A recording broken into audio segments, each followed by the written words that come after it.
अरहंताणम नमो अरहंताणम नमो अरहंताणम। हमारे शरीर में ज्ञान तंतु सारे समूचे नाड़ी संस्थान शरीर में फैला हुआ है और पूरे शरीर में दो प्रकार के तंतु हैं, ज्ञान तंतु और कर्म तंतु, सेंसरी नर्व और मोटार नर्व, ये फैले हुए हैं। किंतु ज्ञान तंतु बहुत अविकसित और निष्क्रिय पड़े हैं। ये मेडिकल साइंस को जानने वाला पढ़ने वाला व्यक्ति तो जानता ही है कि शरीर मस्तिष्क में जो शक्तियां हैं उन शक्तियों का 10 भाग जागृत है मुश्किल से और 90 भाग सोए पड़े निष्क्रिय हैं और 10 भाग का उपयोग भी बहुत कम लोग कर पाते हैं। सामान्य आदमी तो 5% शक्ति का उपयोग करता है, 95% उसकी शक्तियां सोई हुई रहती। जहां इतना सोया पड़ा है फिर कैसे काम चले। और इसमें भी हमारे सिर के जो 2 हिस्से हैं, एक बायां और एक दायां। ये बायां हिस्सा है, ये गणित का, तर्कशास्त्र का, भाषा का प्रतिनिधित्व करता है और ये सारी शक्तियां यहां जागृत होती है। वह तो जागृत है, यानी बुद्धि का क्षेत्र तो हमारा जागृत है, किंतु बुद्धि से परे की जो शक्ति है अध्यात्म चेतना, उसका हिस्सा है ये दायां मस्तिष्क, जहां परमार्थ की भावना, जहां अंतर्दृष्टि अंतर्ज्ञान पैदा होता है, वह दायां मस्तिष्क सोया का सोया रह जाता है। शरीर प्रेक्षा के द्वारा जब हम मस्तिष्क की प्रेक्षा करते हैं तो इस दाएं भाग को जगाने का प्रयत्न करते हैं। जब ये दायां भाग जाग जाता है तो हमारी बहुत सारी शक्तियां विकसित हो जाती है। यह एक उपाय है और इस उपाय की संक्षिप्त सी मात्र सूचना मात्र मैंने चर्चा की। इतना बड़ा विषय जिसकी बहुत विस्तार से चर्चा करना इतने कम समय में संभव नहीं, फिर भी सूचना मैंने इसकी सारी दे दी कि शरीर प्रेक्षा क्या है, कैसे करनी चाहिए और उसका परिणाम क्या होता है। उपाय को जान लेता है वह लाभ उठा लेता है और जो उपाय को नहीं जानता तो कठिनाई भी पैदा हो जाती है। यही हमारा शरीर। इस शरीर से बड़ा अनर्थ भी किया जा सकता है और इस शरीर से बड़े परमार्थ को भी साधा जा सकता है। एक कहानी के साथ ही इस बात को समाप्त करना चाहता हूं। राजा ने कोई परीक्षा करनी चाहिए और अपनी 2 रानियों को बुलाकर कहा, जब आज तुम्हें रसोई बनाना और रसोई में जब चूल्हा जलाओ ईंधन नहीं डालने हैं, गन्ने डालने, गन्नों से रसोई बनाओ। गन्नों की कमी नहीं थी, राजा की क्या कमी थी, गन्ने तैयार आ गए। रसोई बनाने की बात तो जो एक बड़ी रानी थी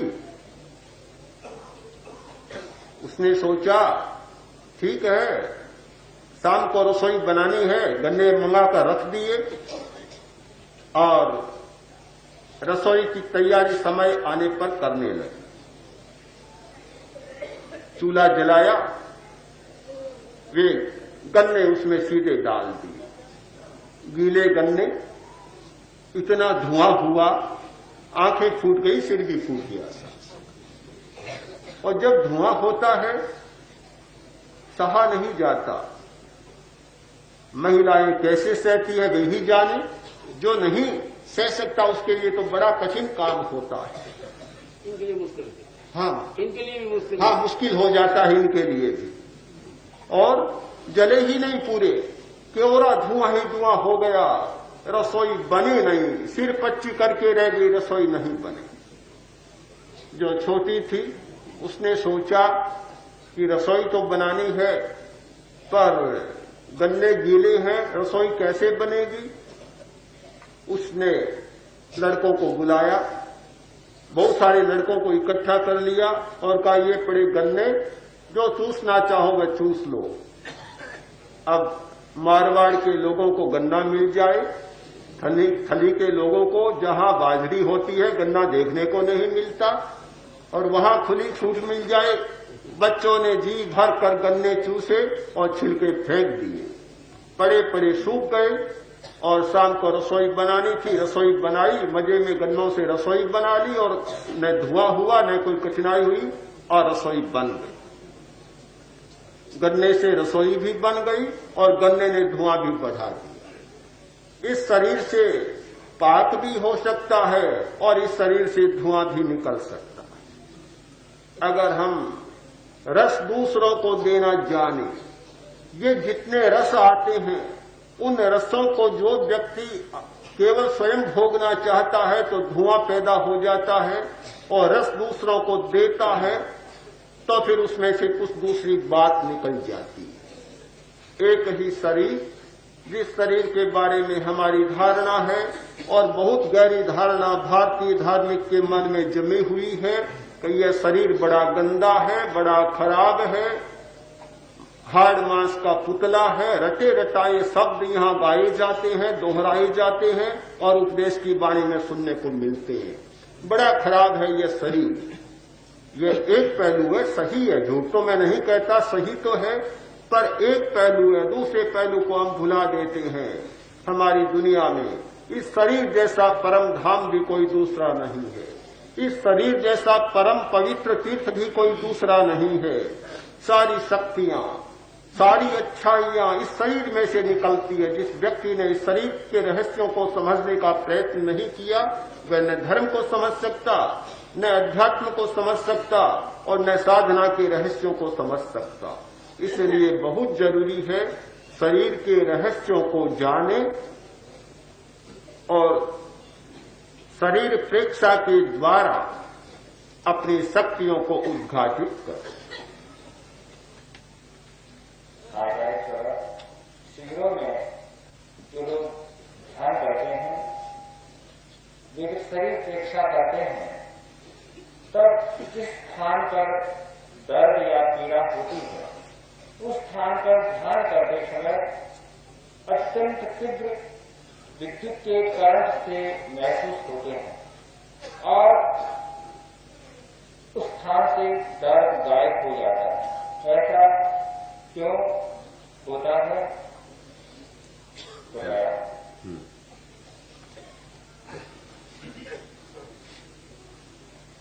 इसके दो कारण।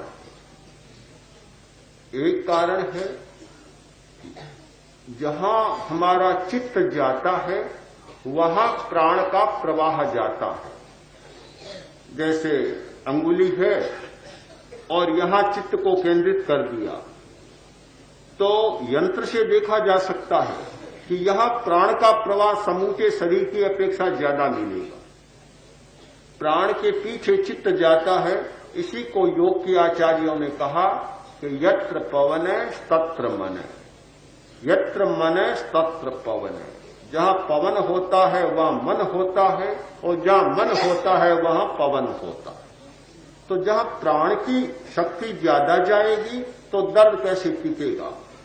दर्द तब रहता है जहां प्राण शक्ति कम हो जाती है, उस अवयव में दर्द पैदा होता है। और प्राण का भरपूर प्रवाह आ गया तो सारा दर्द बिखर जाएगा। हमने एक बार प्राण के प्रवाह का प्रयोग किया था तो बंबई से आए हुए एक इंजीनियर थे, बहुत प्रबुद्ध व्यक्ति, और उनके कटी भाग में बहुत गहरा दर्द था, सिर में और नस में भी बहुत, गर्दन में भी बहुत दर्द था। तो उन्होंने प्रयोग किया और प्रयोग करते करते 15 मिनट के बाद ऐसा लगा कि जैसे दर्द गायब हो रहा, बिखर रहा। कुछ वे सो नहीं सकते थे, सीधे बिना टेबलेट्स लिए सो भी नहीं सकते थे।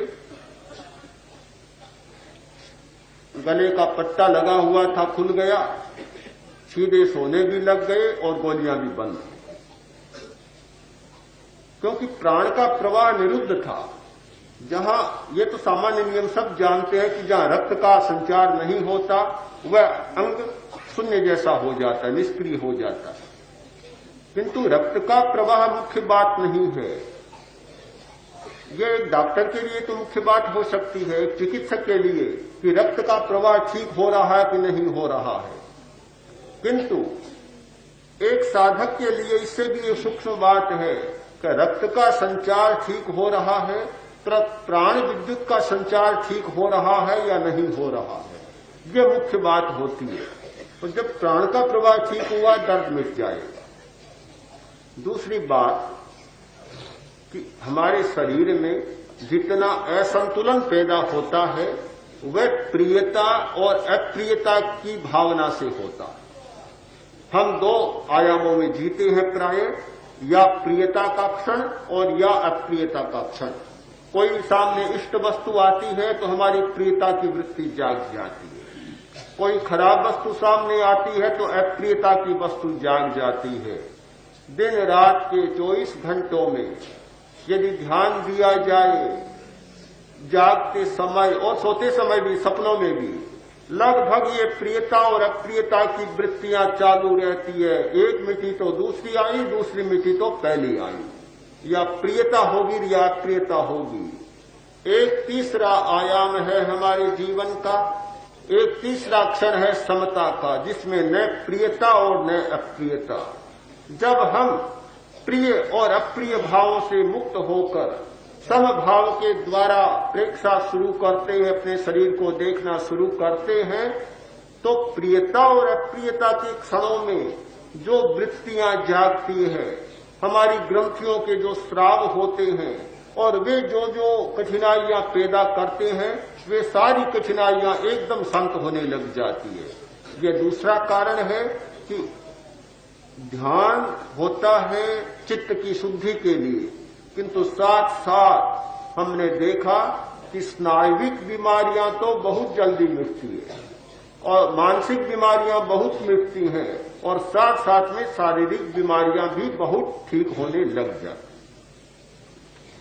प्रश्न है कि शरीर के माध्यम से पौद्गलिक सुख मिलते हैं, पर क्या इस माध्यम से आत्मिक सुख भी मिल सकते हैं?